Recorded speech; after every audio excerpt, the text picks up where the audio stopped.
Today, the Senate State Affairs Committee debated whether or not consumer data needs more protection. Grant Green has more on two bills pushed to instill regulations on data shared with internet service providers and social media companies. It's our top story here at 6 o'clock. Hello, Grant. Good evening, Brian and Kara. Senate Bills 110 and 111, sponsored by Aberdeen Senator Michael Roll, focus around the three themes of user-friendly privacy, ownership, and transparency of personal data.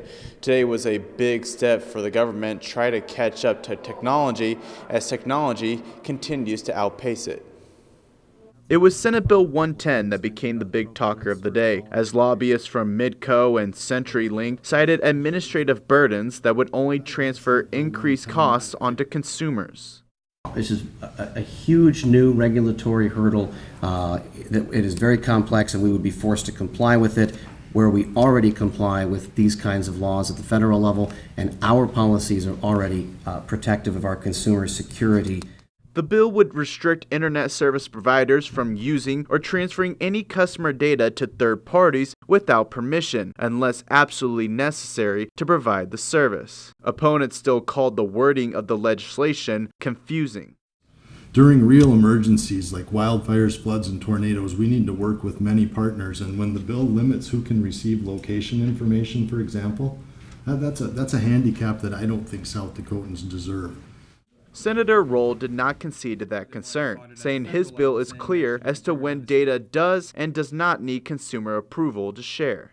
Whether it's given or whether it's sold, the consumer has to approve it. That's the consumer's right.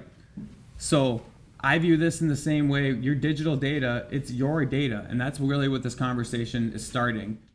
Other supporters of Senate Bill 110 mention how much control can be wielded over consumers, not only by private businesses, but governments as well, when data is shared to these third parties. And although opponents at today's hearing said they do not sell customer data, Roll said that should not be a decision that they can ever make.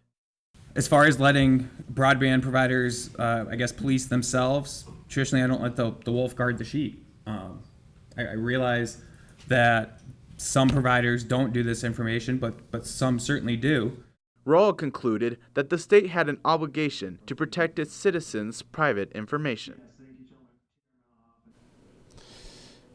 And apparently not ready this year, as the Senate State Affairs Committee voted down the bill on a 5-3 vote after Senator Dybert changed his vote from a yes to a nay when the bill tied originally. However, Senate Bill 111, which pertained to social media companies making sure that they provide user-friendly reports of how data is used and also allowing consumers to have complete control of their data, that bill passed unanimously. Live in Pierre, Grant Green, Dakota News Now. All right, Grant, thank you.